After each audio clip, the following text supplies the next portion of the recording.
أعوذ بالله من الشيطان الرجيم. پناه وړم الله تعالی شړل شوي شیطان څخه. بسم الله الرحمن الرحيم. د الله په نوم چې ډېر زیات مهربان پوره رحم لرونکی دی.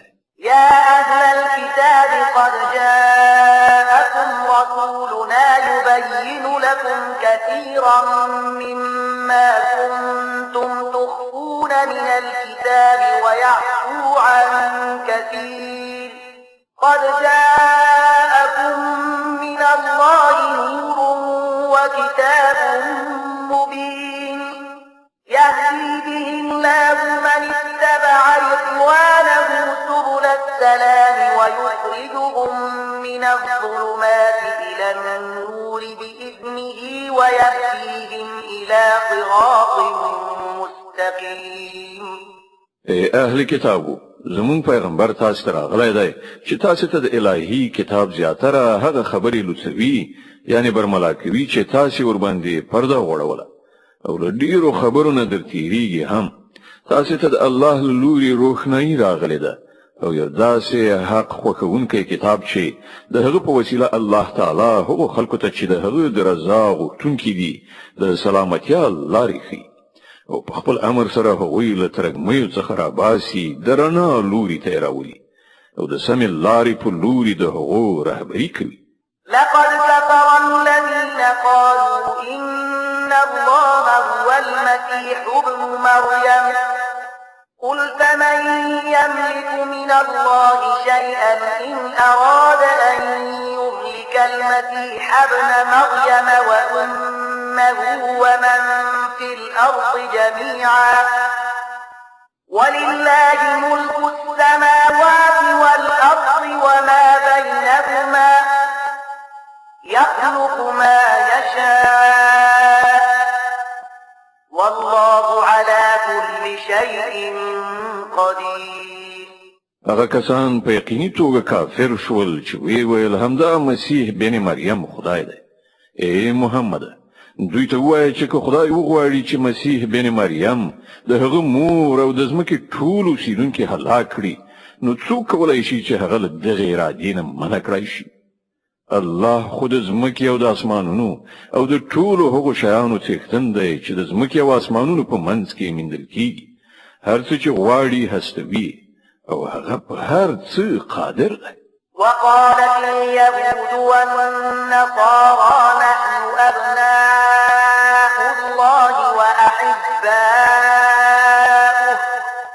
قل فلم يعذبكم بذنوبكم بل أنتم بشر ممن خلق يغفر لمن يشاء ويعذب من يشاء ولله ملك السماوات والأرض وما بينهما وإليه المصير.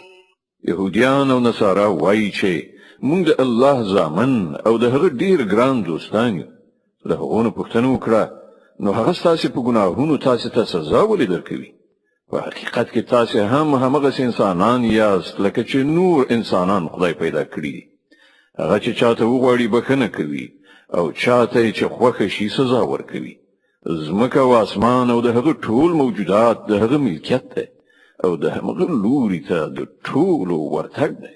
يا أهل الكتاب قد جاءكم رسولنا يبين لكم على فترة من الرسل أن تقولوا ما جاءنا من بشير ولا نذير فقد جاءكم بشير ونذير والله على كل شيء قدير.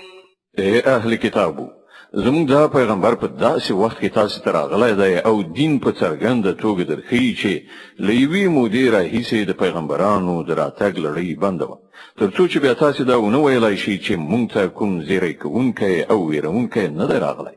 نو ګورئ، اوس هغه زیری کوونکی او ویرونکی راغی او الله په هر څه باندې برلاس دی.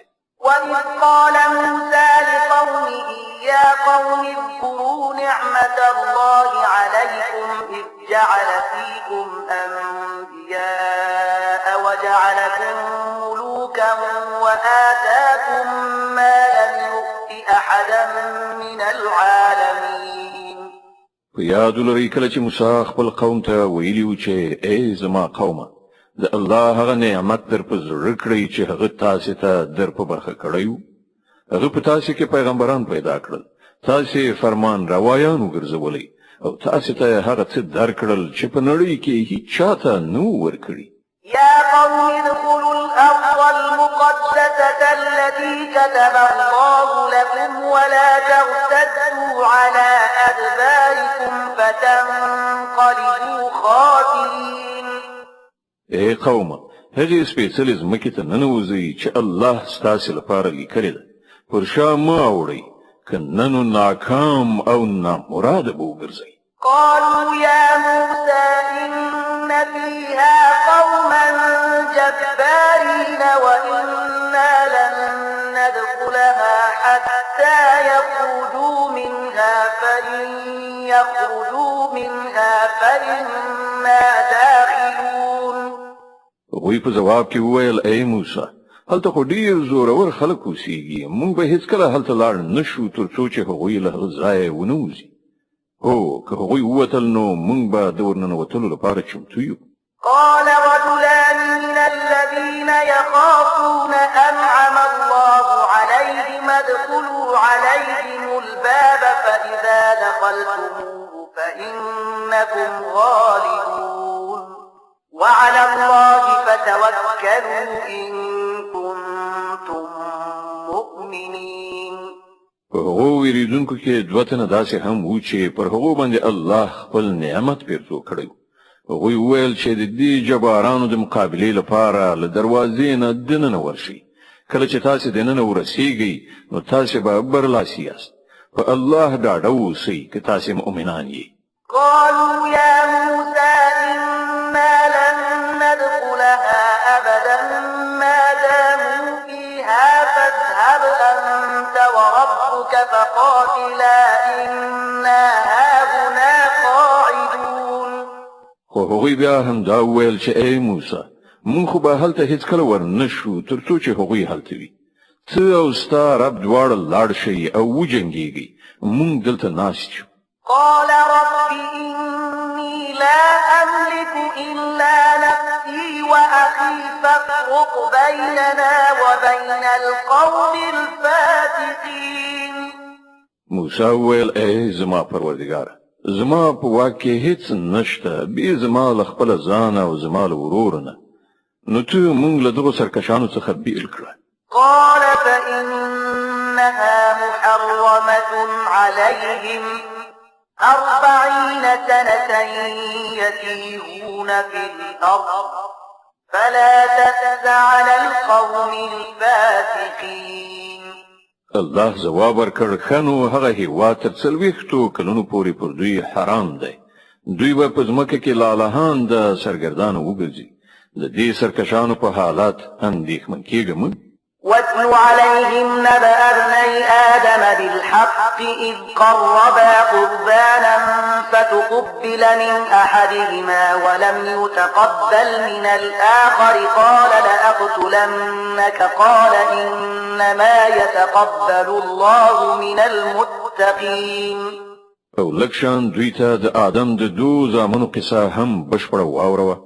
کله چې هغوی دواړو قرباني وکړه نو له هغو څخه د یو قرباني قبول شوه او د بل قبول نشوه. هغه وویل زه به تا ووژنم.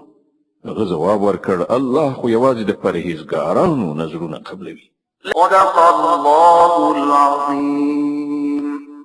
الله ستر رښتیا ویونکی دی.